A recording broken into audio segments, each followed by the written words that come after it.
Rezko a veselo v pochodovom rytme odštartovali predškoláci z materských škôl vo Vranove nad Topľou svoje podujatie s názvom Malá detská spartakiáda. Táto športová akcia zameraná na rozvoj pohybových schopností detí sa konala 28. októbra v Mestskej športovej hale pod záštitou primátora mesta Jána Ragana, ktorý sa im hneď v úvode prihovoril a zaželal všetko dobré. O navodenie tej správnej športovej atmosféry sa postarali členovia kružku Capoeira z Centra voľného času, ktorí malým predškolákom predviedli capoeiru, teda afrobrazilské bojové umenie. Kabinet pre predprimárne vzdelávanie v spolupráci s nami z Centrom voľného času každoročne organizuje podujatie pre deti materských škôl. Je to už taká štvoročná tradícia. Začínali sme podujatím Malý dopraváčik pred 4 rokmi, potom nasledovalo podujatie Malí hasiči, minulého roku to bolo podujatie Hravo zdravo a tohto roku vymysleli učiteľky materských škôl trošku iné, bola to Malá detská spartakiáda. Možno sme sa chceli vrátiť do minulosti, kedy sme my starší zažili tú krásnu atmosféru, keď sme nacvičovali spartakiádu. Nielen tu v meste, ale samozrejme postupovala spartakiáda až na Stráhov. Takže možno tieto detičky nebudú mať tú šancu zažiť tú atmosféru, tak sme sa im snažili dnes pripraviť tento milý deň, milé dopoludnie. Dnešné športové dopoludnie Malá detská spartakiáda bola venovaná takým 2 myšlienkam.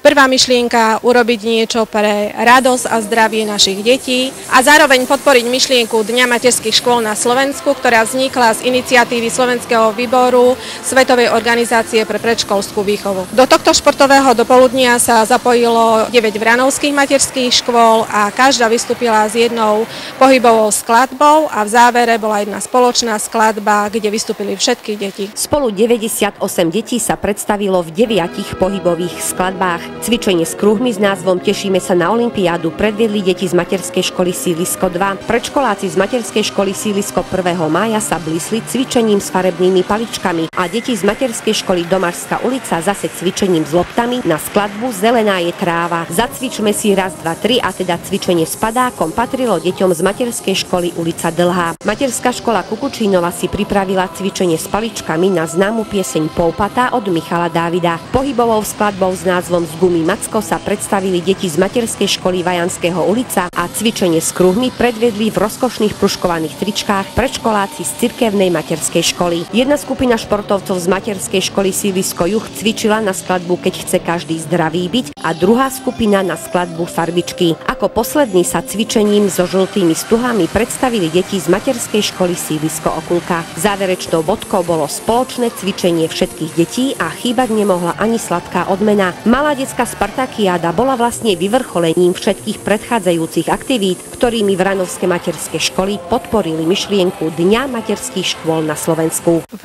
tomto roku sa Deň materských škôl na Slovensku organizoval poprvýkrát a aj naša materská škola Sídlisko Juh sa doň zapojila. Pre deti a rodičov sme organizovali spoločné dopoludnie.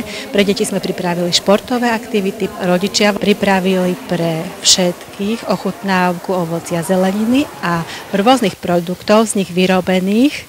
No a táto Malá detská spartakiáda bola vlastne takým vyvrcholením tohto Dňa materských škôl v rámci nášho mesta. Veľmi sme sa na ňu tešili, deti sa pripravovali a prežili sme ju v krásnej a príjemnej atmosfére. Na Malú detskú spartakiádu sa deti z našej materskej školy veľmi tešili. Táto myšlienka sa nám páčila, pretože spomienky na minulosť sú veľmi pekné a myslím si, že aj deti sa tejto úlohy zhostili veľmi dobre. Dokazovala to aj tá záverečná skladba, pri ktorej naša pani učiteľka Janka Megelová viedla všetky deti, ktorým sa podarilo celú skladbu zvládnuť. Tejto akcii predchádzala aj naša akcia v našej materskej škole, pretože sme sa zapojili do Dňa materských škôl a robili sme s rodičmi tvorivé dielne. V rámci týchto tvorivých dielní rodičia robili rôzne aktivity so svojimi deťmi.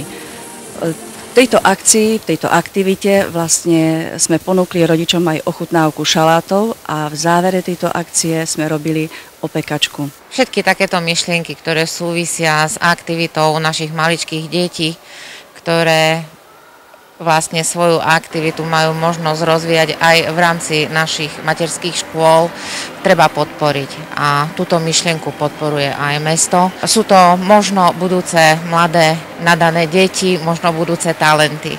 Chcem sa touto cestou poďakovať vedenia materských škôl i všetkým tým, ktorí prispeli realizáciou týchto kreatívnych ukážok v súvislosti s týmito našimi maličkými detičkami, popriať im veľa zdaru do budúcnosti, aby sa im darilo a aby takých pekných dní, aký sme mohli vidieť dnes, bolo o mnoho viac aj v budúcom období.